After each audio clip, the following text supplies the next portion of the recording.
All right, so welcome to the newest episode of the Olé Soccer Podcast. Actually been trying to connect with our guests here for some time, from running camp or clinic to just connecting on social for some time. So we finally got to be able to connect here in the future in 2023 virtually, not yet in person, but very soon. So I want to welcome Coach Arturo Hoyos here from Elite IQ, one of many accounts that you need to be following on social media, whether it's Instagram. I know you're on LinkedIn, et cetera. You're very in front of everybody with your presence and your training, and just your branding alone is just very high quality. So I'm sure we can get into that as well, but excited to have you on. But of course, before we start, just want to give a shout out to our sponsor of this episode, which is Heads Up Vest. Started working with Heads Up Vest probably about a little over 2 years ago, when Joe from Heads Up Vest approached me and said, "Why are you using headbands? I have something better for you." So then after headbands, I was like, well, I don't know what it is. Of course, another guy with a great idea. And he actually came up and told me, like, look, you got to try these. So ever since then, I said, you know what? I see the value. Players love them. Our staff love them. We just went club wide. I know you're a fan, but yeah, definitely. Ever since then, they've been in front of our players, and we've seen tremendous growth. So if you're watching and you're a coach, you're a player, you're maybe somebody that wants to sponsor your team or your club, your coach, and you believe in them, these are going to be essential for their long-term development. So just contact us. There'll be some more information on the notes of this episode. So as we continue here, again, a little bit of background about Coach Arturo here.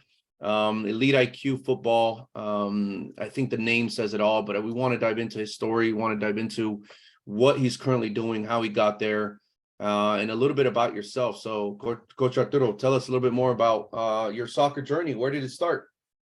Yeah, Coach. Well, just real quickly, just thanks again for having me, bro. I'm so glad I finally got to connect virtually, like you said. Definitely in person. Very, very soon, especially on a soccer field. But yeah, I'm a San Diego boy. Born and raised South Bay, Chula Vista areas, where those are my roots. I've been playing soccer since I was 4. I'm 30 years old. I still play.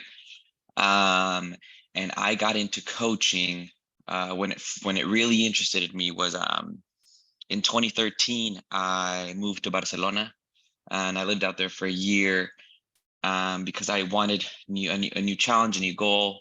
And it blew my mind to see how many, first of all, different clubs there were in every single neighborhood with their own stadium. And everything was soccer there. Everything was football. When I would take a taxi, they would be talking about Messi and Iniesta. Everything was just concentrated around football. But they wouldn't just talk about football. A lot they would talk about Guardiola, and you would hear Cruyff, and you would hear these names pop in the metro, in the taxi. That doesn't happen here in the US. No one talks about soccer coaches. They're talking about like Messi, foreign players. So that was when I first got that I want to learn how to coach. So when I started coaching was when I was around 18. I was coaching at like various junior academies, right? I was trying to make some extra money, private training here and there.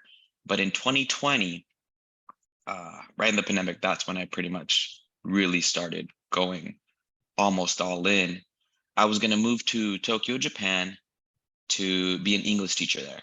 So I've been teaching, which is why I feel that helps me become a better coach. So I had an English teaching job waiting for me in Tokyo, Japan. COVID canceled it. They were like, sorry, no go. I got laid off as a teacher, as a substitute teacher. So my only way to have an income was through my private training. So once private training, I got more referrals, word of mouth. Then I was like, you know what, I'm going to make it really official, and I want to start Elite IQ football. And that eventually blossomed in the program now through the help of, APFC, learning so much through Bernat, massive influence on me, and through my mentors from my own men's team that I played for back with Rebels. The technical director of Rebels was my head coach. So just kind of picking pieces and brains from everyone that I really, really liked got to where I am today. And now we're an official, Zone 1 girl academy. So that's a little bit of how I got to where I am. Nice, nice. That's Yeah, good. That's in a good. nutshell. Coaching, yeah, no, the coaching journey normally It's starts with you wild. wanting to improve and want to definitely get into I think just being around the sport, at least that was for me, right? I don't want to leave it somehow. How can I be around it? Especially when you're young, you're like, I just it's like I don't know, a good addiction. Like I can't get enough of Yeah. it, right? I can't get enough of It's it. How, it's in the how can blood. I It's be in your there? Like DNA. yeah, yeah, yeah. So tell us a little bit more about you and your playing career, because I think many, which I didn't know. So you traveled overseas, you were playing overseas. You also played Yeah. at San Diego State, right? Was it? Yeah. Yeah. So how So did that come about? my Because nowadays there's people looking to play all over. So how did that let's start there. Where like how did the opportunity yeah. come to actually play overseas first? Gotcha. Yeah. So, like everyone, or mostly everyone that I've been around and show a couple, we all started in barrio leagues, right?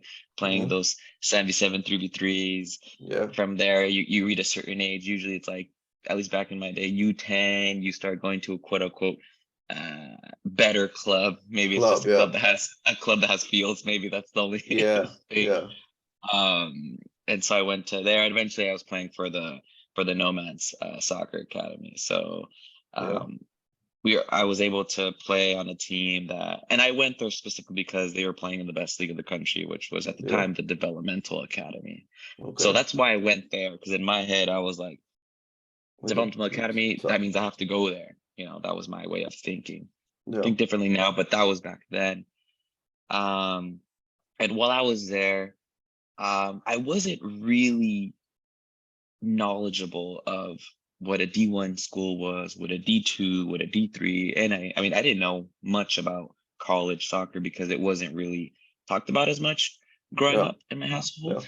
Yeah. And it was more, it's not a hot topic now. Like now, social media is like, like kids know colleges. I didn't know college. I just knew Yeah. SDSU because I'm from San Diego. Yeah. Anyways, so I was able to play club soccer first at San Diego State. So for those kind of that aren't, what is club soccer? It's kind of like, think of the Division 1 program is the varsity and the club team is the JV team, so to speak. Got it. Eventually I did play with the D1 team, but it wasn't the experience I thought it would be. Meaning, in my head, when you finally make D1, you made it, right? So like I made D1, but it wasn't an enjoyable time, and nothing to do that. I'm not saying San Diego State doesn't have a good program. Just what I thought of a D1 program meant. Everyone is a technical player, amazing first touch. Hmm. We're gonna be doing rondos and positional. Because I had just, and it just wasn't that at the time. It was a lot of sprints. It was a lot of gym time, a lot of weights before training. So when you get to training, everyone's legs are dead. You can't even connect the pass that Hmm. you want to. So it wasn't my enjoyable time, but I know a lot of my teammates did love it. They loved that like physicality aspect. Yeah. It Yeah. just Yeah. wasn't my environment that I Hmm. thought I would have. Yeah. So that was from, but while I was playing club soccer at San Diego State, um, there were a couple, quote unquote agents that would come to our games a lot, and they were kind of agents that worked for like soccer agencies that kind of send players out overseas or to Yeah. USL or stuff like that. Yeah. So one guy came up to me and was like, "Hey, I think you're a good fit for one of my friends that has a club in Germany. It was called Erlingberg. It was like fifth division. So he's like, if you can get yourself to Germany, buy your own plane ticket, you have a good experience." So I was like, awesome. I sold a lot of tostilocos in a couple of weeks, got my plane ticket money, Yeah. and I got there. And in there, I was there for like a month, or yeah, like 2, 3 weeks. A couple guys from other colleges and a few guys overseas. And so we were just pretty much doing tryouts. So I played one game, and that game I played as a 6. I like to play the 8 or the 10, maybe the 11. Hmm. But my knee was kind of, these Germans hit hard. So my knee got kind of banged up earlier that week. So my guy goes, just play the six, just like distribute, just keep it Yeah. simple. Like Yeah. I like to dribble, I kind of, you know. But anyways, I was like, okay, I'm gonna play a six. And that game, there was a guy from Barcelona on vacation. He was just watching the game, and he's like, "Oh, I think you'd be a great fit for Club Deportivo Terraza, which is like um, fifth tier, but Busquets actually played there." Oh, So, anyways, so all right, gotta buy another plane ticket. Gotta get myself to Spain.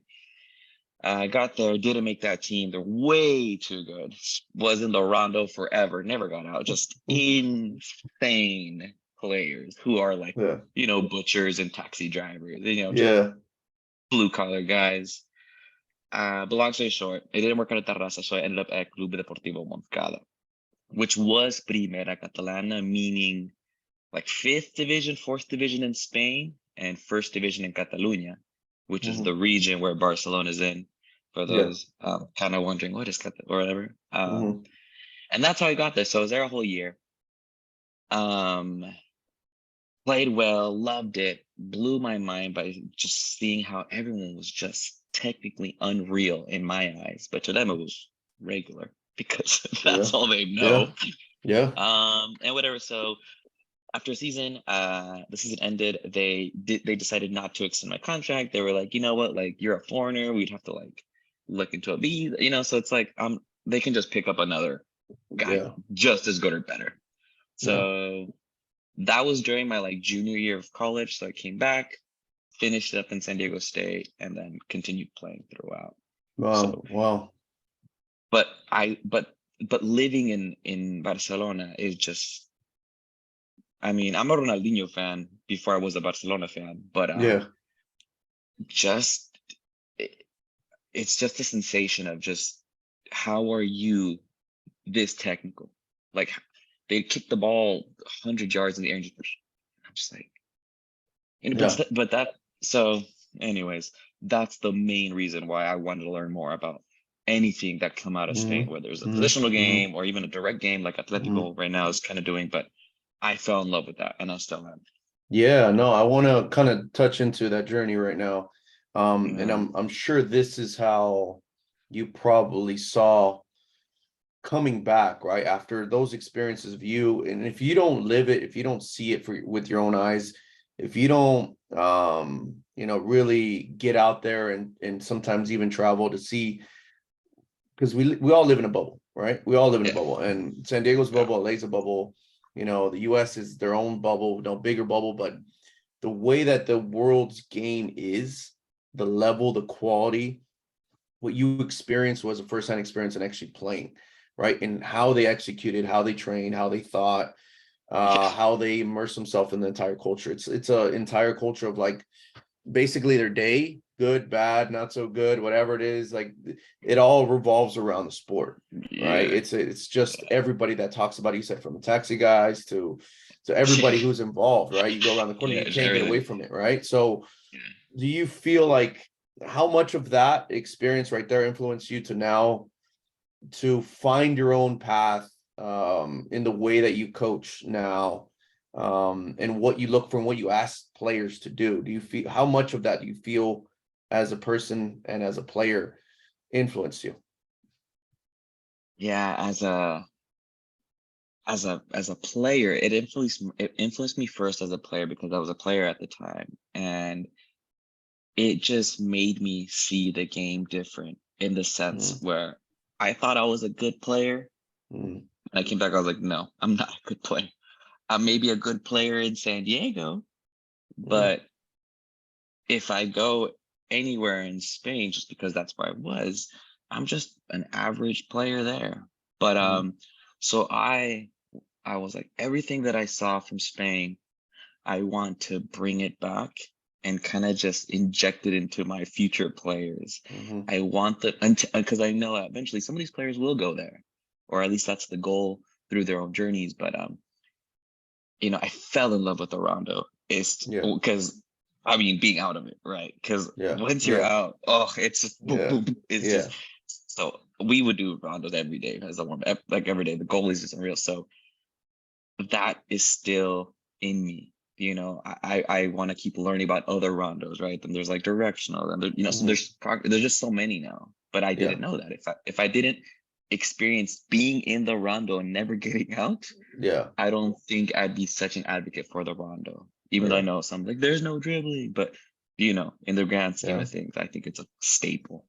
So it Yeah. influenced me tremendously. And as a coach now, I want to learn so much. I also learn why the positional game is bad, quote unquote. I want to know. I want to know, Yeah. and it's Yeah. been huge on me. So yeah. Yeah. Your thirst for knowledge just continued to increase just from that experience alone. And now bringing it back is when you started to see, you obviously became through your career, you became a teacher. I think Yeah. teaching is a huge part. I think coaches don't understand the influence they have and how powerful Yeah. they are they are a teacher first, right? Believe it Yeah. or not, they are a teacher, even though someone may have passion and love for the Yeah. game, but they don't understand how powerful, especially in the youth, Yeah. how you're a teacher first and how you need to communicate, how important your communication is, your words, your body language, everything is. And Yeah. of course, some understand it, some don't, but just getting that teacher background, I think for you, probably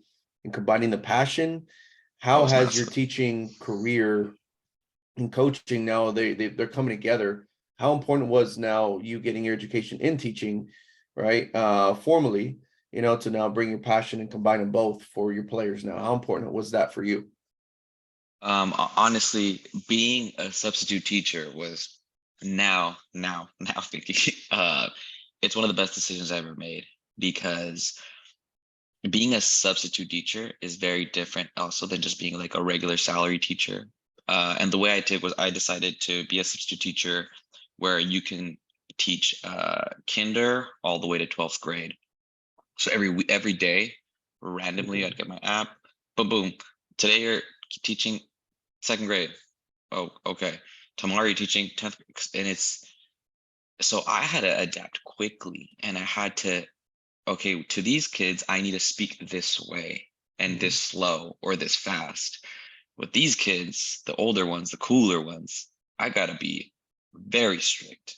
I have to be, I still have to be kind of relatable, or oh, he's a young teacher. He's kind of, it's just, I had to have different personas, right? Yeah. And I think that translates in the field because, in the zone one age, you need to make, or you have to make it fun.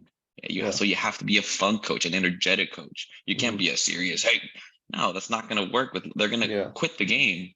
Mhm. So that was huge. And it made me be able to have that confidence that I can teach many different age groups. So it's been huge.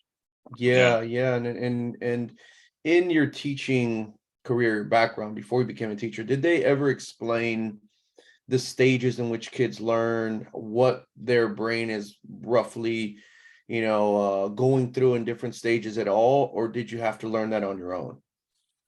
So I have my bachelor's was in public administration.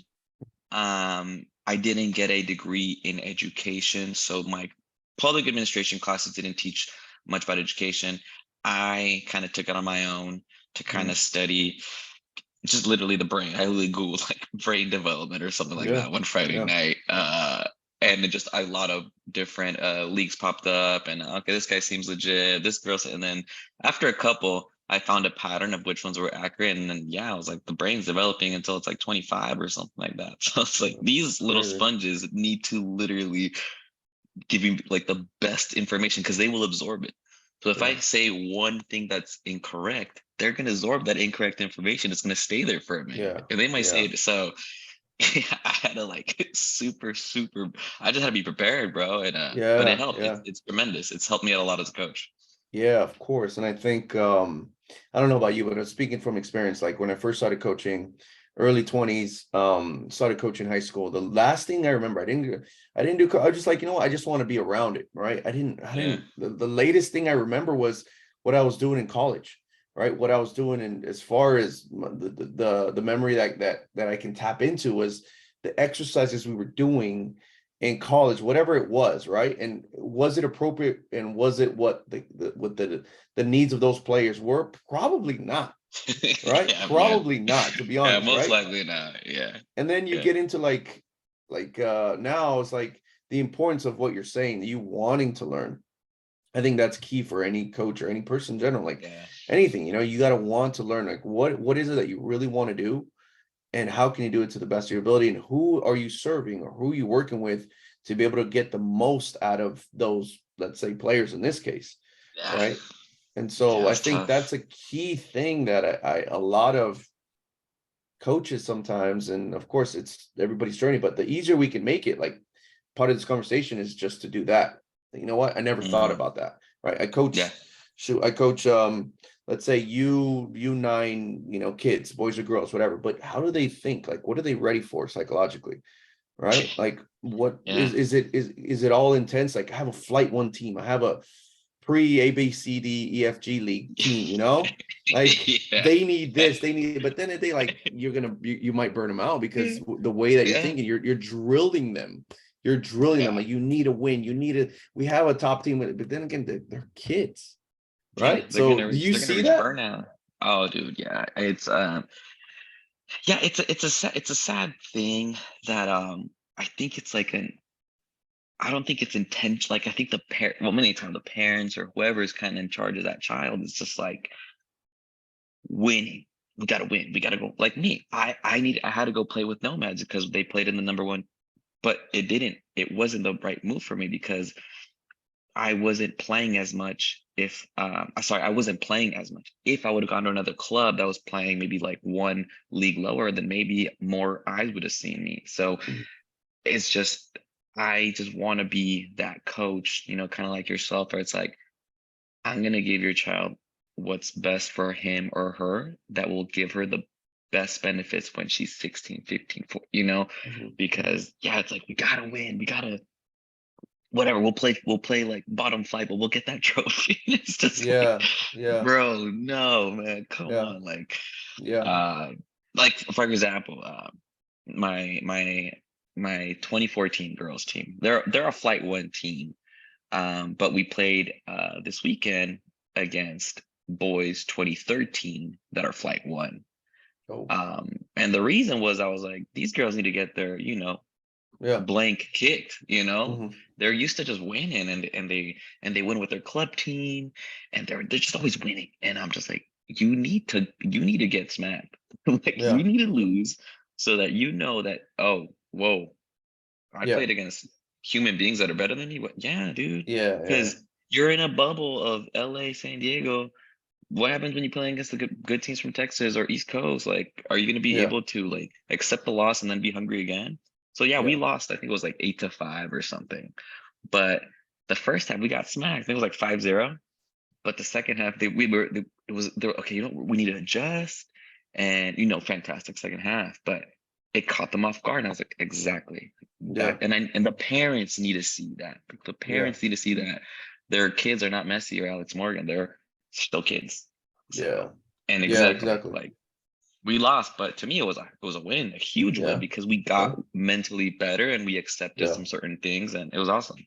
No, So that's I good. totally That's important. And of course, like, don't get me wrong. Like, I think the overall goal of the sport is to try to win, right? For sure. definitely. That Hmm. like that's why you play. That's why you train. You train to go out there, compete, and show your best to win. Like, I don't want Yep. anyone to not think like we don't like to win. You don't like to win. Like you're a winner. Yeah. I I hate love to go losing. out there and I you know, we I hate won on a losing. last minute goal this past weekend, and I was like, Oh, man, I was like, man, that was stressful, but I'm like, yeah, it felt good, like, but yeah, let's go. Yeah, I yeah, I get was like, it felt it. good, like honestly, because it's competing. You go out there, and it was actually I was in San Yeah. Diego at Mission Oh, Bay High nice. School, and so we're there, and I was like, man, I was already thinking like, man, like this is gonna be a tough ride home if we don't get this one out, right? But at the end of the day, like they're doing the things that they need to do to put themselves in these opportunities to score, right? And I was like, yeah, we're doing all these things now. There's obviously other things that we need to work on, but some I think overall what I've noticed is like I think it's a hard thing to balance, right? Don't you see that too when you're like development and winning and development? Can you hear me? It was cutting out. I can't hear you. You can't hear me? Okay, let me try. You can. Let me take these off. Hold on. That's it. There you are. Oh, I hear you. Perfect. All right, so maybe it was the headphones. It's all good. So hopefully this records well so that people can hear it. But yeah, like how do you like I don't know, like it's a tough one, but does it depend on the coach to be like, this is the way that we do things, like we're gonna focus on this? Or is it like, I don't know, what is your take on that? Like, let's do the right things in order to try to win? Or is Gotcha. it like we're doing the right things, but at times I'm gonna kind of like pretend I didn't see that and just get the win? I get you. Yes, that's honestly that's always been on the back of my head. I remember Bernat would kind of talk about that too when I would be there on Sunday. It's a very similar question. So my approach, right? My approach is we're working on these, I don't know, 4 universal concepts. Let's just that we're no matter what we're gonna do throughout the Yeah, game, yeah, whether your back foot, your profiles up, what we want to break lines when it's on, find the free player that can go forward, not just the free, like if we are doing those, okay, I'm okay as long as the effort is like 1,000%, yeah, that's okay. Because I think to me, that's how I truly believe we can win the game. Just because if all these little things are right, we'll create chances. Now it's their job to to finish and score. yeah, But no, to be completely honest, when let's say it's a 0-0, it's the final of the state championship, and a long ball in the 90th minute is going to give me the goal. I will personally go for that long ball because I'm going to go for that qualitative superiority of that individual at that moment. I'm got not it. going to play goalie, play my center back. Yeah, I agree. At the same time, I hate losing, bro. I want to lose, and if Yeah, championship or whatever, just ideally, if that is whether it's yeah, whatever, yeah, if a long ball is still gonna give me that. In this case, my forward is fantastic finisher, and she or she's created a 1v1 scenario. That long ball, that quote unquote isn't part of the identity that we've been working on, yada yada yada. mhm, If my center forward knows that, what, my qualitative superiority here is gonna win me this game, that's still development because I was able to show him or her this is your strength. yeah, And so that's where I feel like some coaches are, we got to play out of the back. Yeah, you do if that's your thing, but that can't be like black and white because yeah, then you might miss out on other strengths that your players have that maybe you're not using. So, but it's a balance, I yeah, am at the back a huge portion, yeah. but yeah, those moments are kind of just like, No, what? it's true. It's true because that's what the game requires, right? It's sometimes you can't. There is no space, and it's not fair sometimes because I've been guilty of this too. So there's not enough space for them to be able to execute what you're asking them to do because this team is just like they're high pressing. You have more numbers higher, and you're like, and they're still doing what you're asking. Sometimes they get out, and you're like, oh shoot, they got out. Like I don't know how that was amazing, right? And then sometimes you're like, no, you gotta skip lines. Like look at that space that they're leaving. Like Yeah. and I think it's just like teaching both, right? When, where you don't need to be so on top of them, like to tell them, you need to see this, but you got to tell them, like, look, in training, I think going back to this is where I'm kind of getting to the importance of training, having different variations in what you're looking for, right? When you train, what's on for them to actually read the situation, not just go off of like, okay, well, coach is saying we have to build out every time. Next, no, it's not true. It's like this is the buildup is to attract them, right? And if you can, you find a 2v1 out, you dribble out to break lines, whether it's a dribble or it's a pass, but the point is to move them so that we can gain an advantage going forward, right? To score more goals. But how important is it for you to also to teach that? Not because I think it's just right now it's like, oh, because I think because we don't build out of the back or team builds out of the back, it's pretty, right? Or it's attractive and coaches just want to say it because I think that's what's like catching on. Like we build out of the back, but what's the purpose of it? All right. What do you Yeah. think? So definitely that's like a buzz phrase, or you get those Yeah. buzzwords like use your goalie, break Yeah. line. You hear Yeah. that Yeah. like, bro, definitely don't break a line right now, bro. There's like there's nothing We to have break. no positional advantage. Like why? There's Who? nothing. Yeah. So I think I just think it's crucial. That's why I always just tell my players. Um, we just need, for what I do, at least in the zone 1 age group, the younger ones, still in the 77, last season of 99, so to speak. My main thing is find a way to create a 2v1 for yourself. Or sorry, not for yourself, for you and your team. Find a way to create a 2v1. If in this situation it does mean, horizontal passes from the center backs, we can attract and make a 2v1, sure. Or like you said, dribble, make a 2v1. So they understand that I want to build from the back, just because I really, really love just bringing the other opponent in so that we can attack the pretty much the spaces in behind. But they know that that's not the priority. They're thinking, you know what, where is my 2v1 that can be my starting point? And then everything else, you gotta problem solve whatever the game gives you, right? If the game doesn't give you anything, what's the next concept? Okay, then play back to support and let's figure out what comes next. So it's kind of just these like concepts that should be able to give you a good reference of how to solve a problem, whether it's play out of the back or high up the field or equal numbers in the middle, whatever it may be.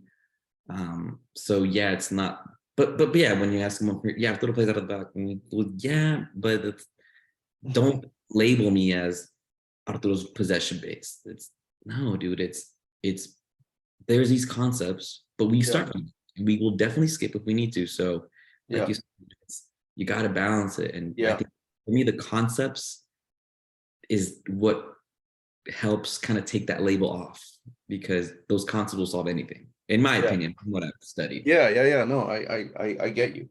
And the more that you instill these habits and these concepts for them to understand, the more that they're going to be able to naturally just do it without you telling them, and I think that's the art of teaching. That's the art of coaching, like where it's because it's autonomous, it's like it's in them already. No, and it's right now, sorry to interrupt you, but it just reminded me right now. So for example, I had this one player, she's 2012, so she's like 10-ish years old, but last year 0 playing time at another club. And what she did this year, because now she understands these concepts so well, now she's going to play flight 1 because with me I had a flight 3 team. Now she moved on to a flight 1, but year. Can I ask you this? We'll continue this. How important is it for you to also not only coach flight 1 level pre whatever teams, but also how important is it for coaches that maybe understand these concepts a little bit more to also coach players that are flight 3 beginner levels? Like, how have you seen that? I think it's the best way from a coaching perspective to truly see if you can genuinely improve a player that was flight 3 or flight 4, whatever, and she jumped up to flight 2, flight 1. It's massive, because you get players that are technically bad, or players that came from rec, or parents that are like, playing time isn't everyone get, it's just like a whole new journey in itself. And if you can do that successfully, meaning improve your players, educate parents, kind of loop them in on what's competitive soccer in California, so to speak, it's the best. You'll become a way better coach, because anyone can grab a flight 1 team and win a bunch of games, because they're doesn't. But when you get a bottom, it's true. To me, it's one of the best experiences, and that's why I had a flight 4 team, and it's awesome. I think it's fantastic way to get better, and I think every coach should have a really good team and a quote unquote low level team. It's really good. Yeah, no, it's good. Sorry, and I just thought I'd ask that now that we're on the topic, and then you were saying with that player, now from where they started, now they were moving on to another team. Right. Yeah. So this player, the parents swallowed their pride, because she could have played with a flight 1 team, but the coach said, you're not going to get any minutes at all. But she'll be playing with really good players, yada, yada, yada. And the parents was like, nope, we're going to drop some flights. We're going to get some good coaching, or at least go with a guy who we think is a good coach. We're going to trust him, and that's it. And they trusted me a whole season. We got our behinds kicked hard in the beginning. It's 10-0, 7-0. And towards the end of the season, those teams that were beating us 10-0, now we're winning 1-0, we're tying 1-1, and she's been able to play every position from center back to center mid to winger to the 9. Yeah. And she's now creating 2v1s on her own, or no, right now we need to possess. No, right now we got to break a line. Right now we got to use our goalie. And to me, it proved to me that she can play any position because the concepts stay the same no matter how high or low you are on the field. Yeah. So, just outstanding player that trusted me. The parents trusted me. And she learned all these concepts because she was hungry for it. Yeah. And, she's just and now she's gonna play flight 1. I didn't keep her. I was like, no, stay with me. I was like, yeah, go here, go to this other club where I think you'll blossom. And my club wasn't too happy that I did that, but I was like, well, it's not about her, it's not about us. Yeah, exactly. So she's gonna play with a different completely club, and it wouldn't be possible if she didn't trust everything. Wow. So No, that's a good story. I think many coaches probably would have done the opposite, right? And kept them just for their ego, because I've developed this player, I built this relationship, you need to stay with me type of thing. But how important is it, do you think, for coaches, especially in zone 1, especially 7v7, and even I feel dipping into 9v9, for them to try different positions and to play different positions? Because some coaches don't like rotating. Oh, that's my center back, that's my striker. It's like, how important do you think it is for you as a coach and for a player's development and for even parents to see their kid learning different positions in the way that you see the game as a coach? Yeah, so I think being as a coach, putting players in different positions, especially like you said, in the 77 age groups, 99 even, crucial, because they, first of all, they see the field differently, so they'll see tons of pressure or no pressure, whatever that may be. But for example, this one player that I brought up,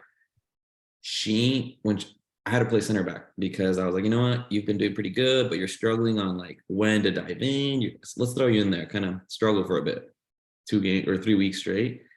And she became an excellent distributor of the ball because she would see the whole field. And she had more time.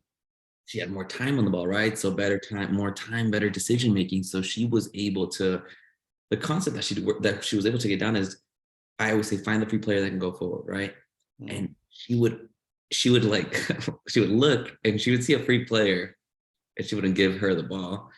And because she knew she's free, but she's not the one that can progress forward. So she would like horizontal pass. Then she would scan, get the ball back. And then, so it was just, wow, like, that's smart. Like, if I had her as a winger, she wouldn't be doing that the whole time. Yeah. Now she played in the center midfielder. She was able to, break tons of lines and split. And it was just, she got very good at little things.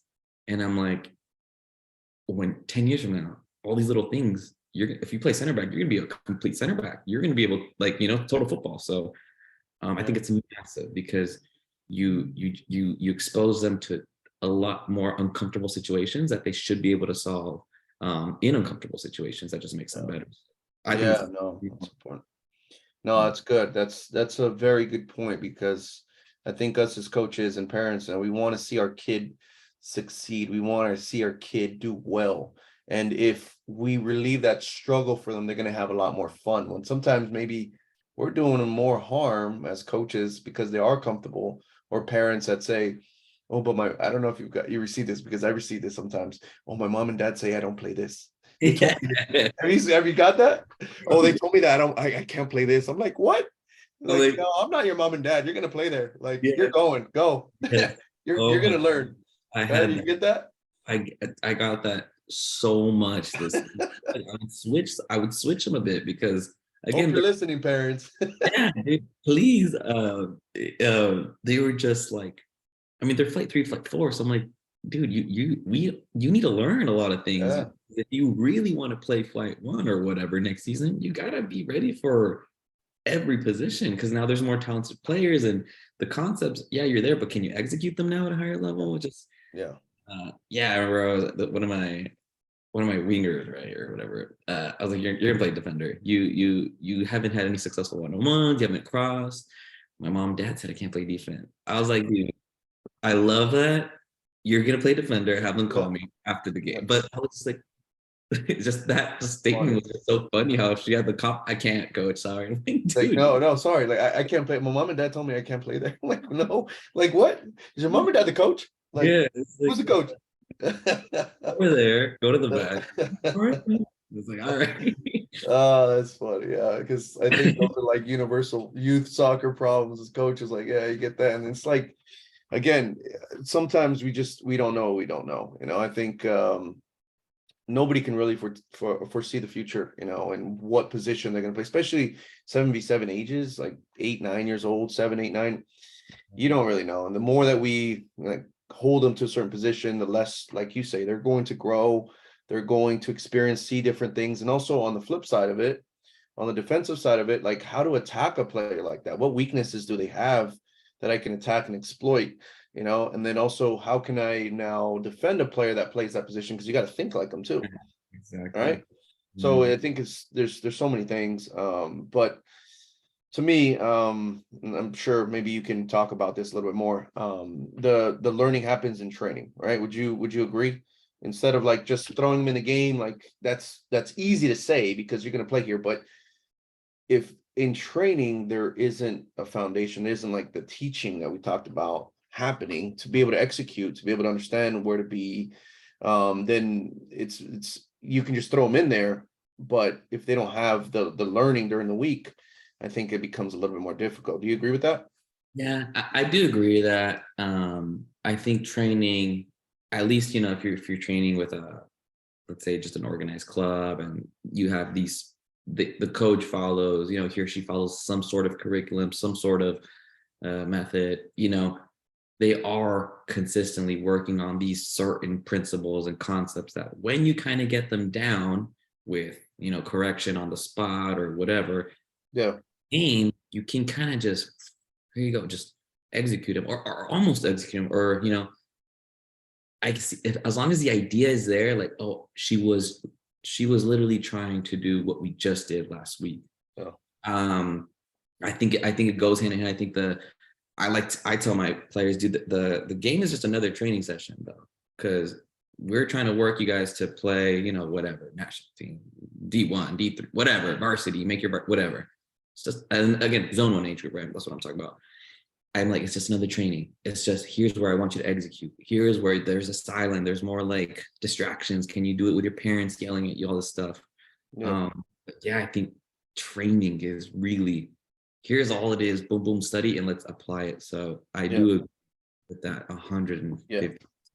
And if you don't mind, like quickly, what is one of your favorite exercises that you do with zone 1 players? Like, is there one or two that, what, if a coach is listening right now and they want to play more of a positional style, or they want to teach their players like what we were talking about, like what it is to break lines, what does that mean, how to create a 2v1, and just how to find a free player, for example. This is all offensive minded type of training, but what is one or two exercises that you are like, what, these are my staple exercises that I love to do with all my teams? Do you have one?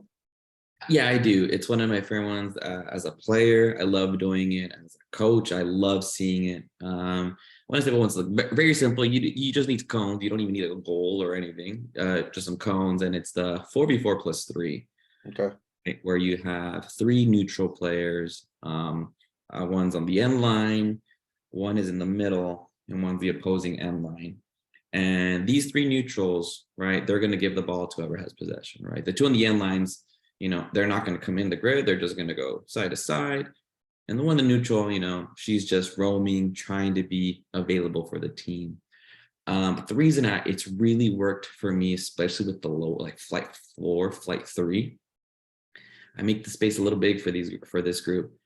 Since by big, sorry, coach. By big, what do you mean? Like roughly? So for those that have never run it, what would big mean? Because I think the rule of thumb is like better quality players, less space. Correct. Yeah. Lower quality players, maybe not a foundation yet, big space. So what is a larger space mean? Yeah, that's good. Yeah, so kind of the dimension of the field that I use for lower levels or low flights, so to speak, is Think of a regular, whatever, 77 or 99 field that US parents have seen your kids play in. Mhm. Field, that entire half is what I would use Oh. as the size of 4B. So it's really big in my opinion, it's really large, but with these 4B 4+3, this positional game with lower flights, when they see, wow, I was able to connect this pass, Mhm. and then there's like they connected 4 passes, which they were unrealistic. They couldn't even connect a couple in the beginning. It taught them like, here is a good use of space. If I get farther away from the ball, I will receive it farther away from the defense. So they start doing these, they start noticing things on their own. That's where I coach a little less. Patterns, yeah. They're like, these three neutrals are available. I'm gonna go away from them, because then they can, so on their own, they start kind of like really understanding the game. Mhm. And to me, boom, as soon as we hit the end of the neutral, it's time to go the other way. So then they go away. So it's Yeah. a staple one that I really, really enjoy. Can I take it a step back? Like, let's say you're doing it for the first time with a new group that's never done it. And this is for obviously coaches that maybe have never done this, but maybe want to know more.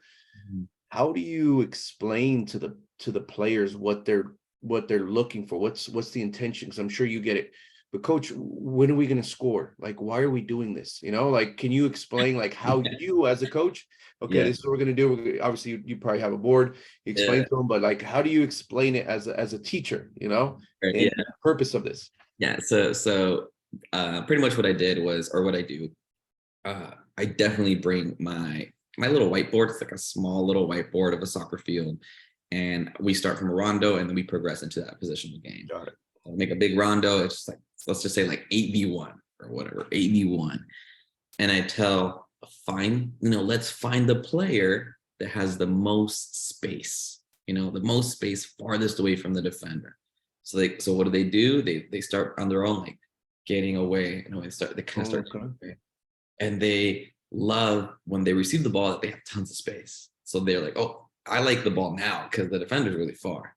Yeah. And then once the defender comes close, which after a few corrections, then fight and boom. And so that boom right away is very helpful. Using the board, obviously, I'm a visual learner. When I was a teacher, showing them, they got it. So then going into positional game. And then I just add points. Every time you reach one neutral on one side, on the opposite end, you get a point. Every time. So the point system is huge for me because they at least are earning that point. It's not just like pass, right? So point system, huge for that. But yeah, I progressed from just that small little rondo. Using the whiteboard is massive for me, to telling them, let's get away. Like, don't get away from the defender. And then after like a month or 6 weeks, it's like pretty flowy. And then 9 months down the line, it's really, really good. Really good. And then once you start to see the individual habits being formed, do you make that space smaller? Do you add restrictions? Like what else do you add, like a layer to it instead? So for those that are watching or learning, like that want to try this out, what do you do to maybe to add some constraints? Once I see that these players are they're pretty comfortable doing it, like they're comfortable, they're connecting tons of passes, kind of like it's like they're killing the other team now because there's three. Reduce space by far, very, very, very reduced space. And I take away neutral in the middle. So I create equal numbers inside. So now it's, okay, I was given a +1 in the middle. Now it's time to create my own. So then by taking away the central neutral, and you have equal numbers, let's say it's 4v4, they have to find a way to now create literally their own 2v1s. And they started doing that by being able to dribble or playing just the close player to a track. So just taking away that neutral, they're like, how do I now make that free player be available? And then from there, adding a goal, but just reduce space and take away neutral was for sure at the flight to our the lower levels. No, that's good. That's good advice. That's good advice, because I think everybody, especially coaches, we're all trying to find ways and maybe add constraints, or maybe do similar exercise what you're saying, but maybe what you're doing is maybe you know what? I never thought of it like that. Oh, okay, that makes sense. Or maybe I have a 2015 Flight 3 team or something like that. And so never tried it. I don't know how to start. I don't know if they're ready, right? Like you probably hear that. I don't know if they're ready, but they don't know how, they don't have a foundation. They don't know how to do this. It's like, well, then Yeah, we I mean, have to start somewhere. yeah, I was there. I was a coach that I was like, what? Man, you got to start, doing your research. Go to a clinic, even if it's a terrible clinic. Go to a clinic. Maybe you'll meet someone, and then that person, it's just you got to get out there. You can't just, be inside finding on YouTube training. Yeah. No, you can't do that. And You gotta go going out. back to the needs of your players, right? What are the needs of the players that you're in front of? Huge. All right, we're almost wrapping up here, but I wanted to ask you, just because it is a sponsor of the podcast. How important has the heads up vest been for your program and your training your teams? Just out of curiosity, and do you feel that it's been effective for your learning in your environment? Yeah, honestly, I am a huge fan and advocate of the head up vest. I think it's an awesome tool to have. So my entire program uses it. I actually saw it for the first time when I was working at APFC on Sundays, and I noticed, and I kind of was like, "What's like?" I kind of think, but what is it? And then but now and then explained to me that keeps your head up a little bit more than the usual. So it has it in the long run. I noticed it. So like in a week, I didn't notice it, but over a course of like 6 months with my players, mine are all black, and I would notice, oh, her head's up a little bit more. Her so definitely the exercises that you do need to be relevant, because if you're just dribbling, shoot on goal with those vests, not gonna work. It kind of But you defeats put the them in an purpose. environment, so you put them in an environment where they're constantly kind of thinking, those vests definitely will kind of force them to have their head up a little more than usual. So Yeah. I hope whoever's listening, you get yourself a stash, use it on your teams. It's phenomenal, and I'm a huge advocate for it. Nice. No, thanks for that. And I just, I think same, like I think it's very important. That's the key thing, I think, in any stage where you're at, but players without playing with your head up, doesn't matter what style you play. Yeah. Yeah. Honestly, Yeah. right? That's the first thing in soccer, right? So that's exciting. I'm gonna hit you with a question that wasn't on the agenda, but I just want to get your thoughts on this. So what do you feel like where the sport's going to be, at least here in a few years? Like, how do you foresee the future of the sport? Maybe not internationally, but like where do you see the sport going? Like at the rate of where it's going, from player wise, player development wise, like what should people be focused on, from your point of view? Yeah, obviously talking about like in the US, yeah. Yeah. From your community, where where you're at. Gotcha. Yeah, so just based off my experiences, mostly in San Diego, LA area, but heavily in San Diego. One thing that I've noticed is that kids are training a lot more now, which is awesome. They're training a lot more.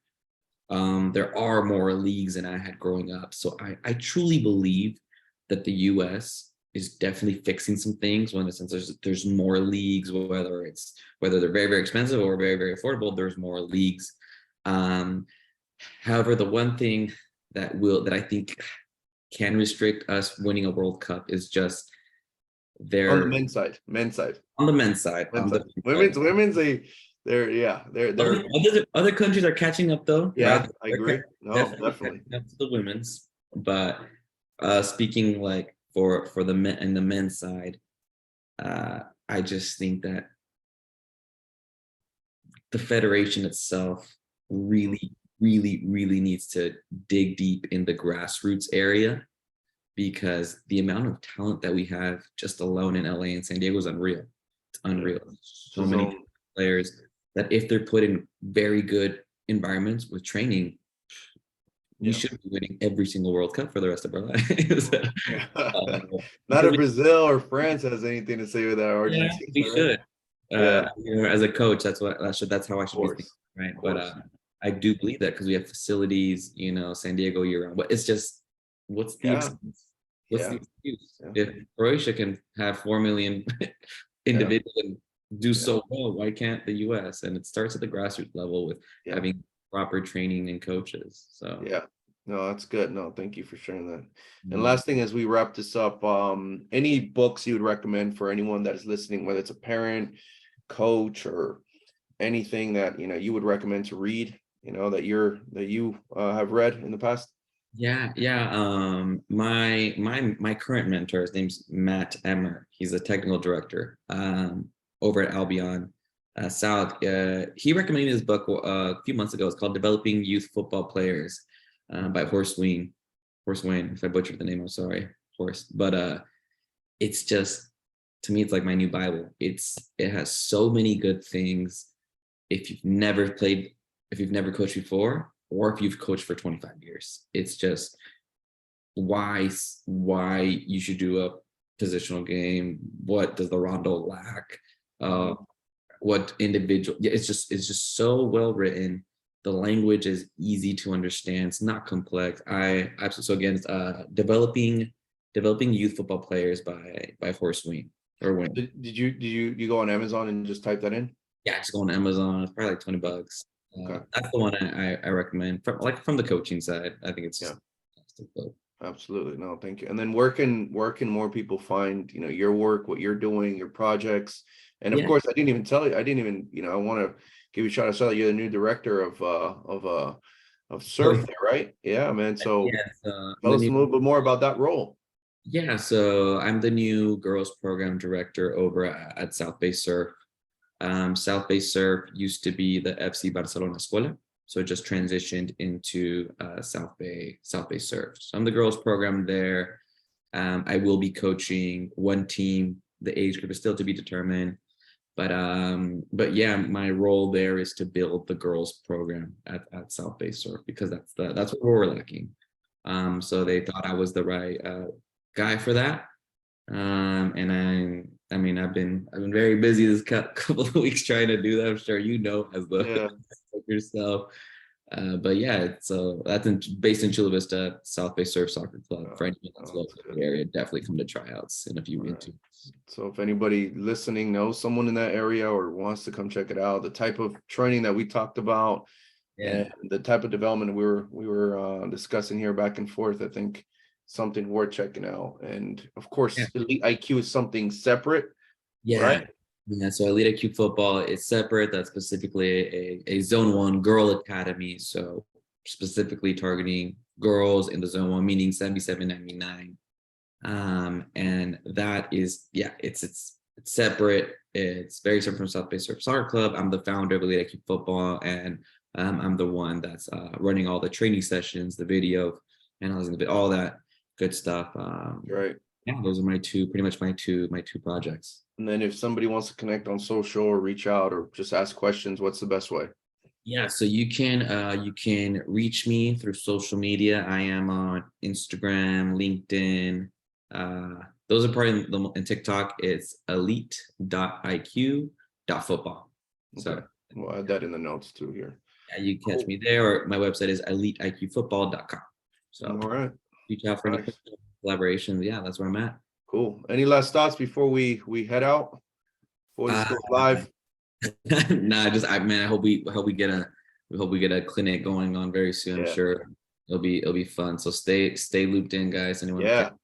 No, I'm excited. I'm excited to connect San Diego, Chula Vista area with LA. I'm a little north of LA. I'm like San Fernando Valley, like Universal Studios. You know where that's at? Yeah. Like 15 minutes north of that. That's where it's our hood right there. So all right, perfect. We gotta make it happen. So I'm excited. But thank you for making time and being on this podcast episode. It's going to be going live soon. So anybody else that wants to reach out, ask questions to Coach Arturo, maybe just reach out and maybe ask for advice. I think he's a pretty approachable guy, and I'll definitely check out his training if you're in that area. I know you get players from all over, which is good. It's a good thing. It's a good thing. But thank you again, man. Have a good one. Appreciate it. Talk to you soon. All right, man. Peace. Everyone. Bye-bye.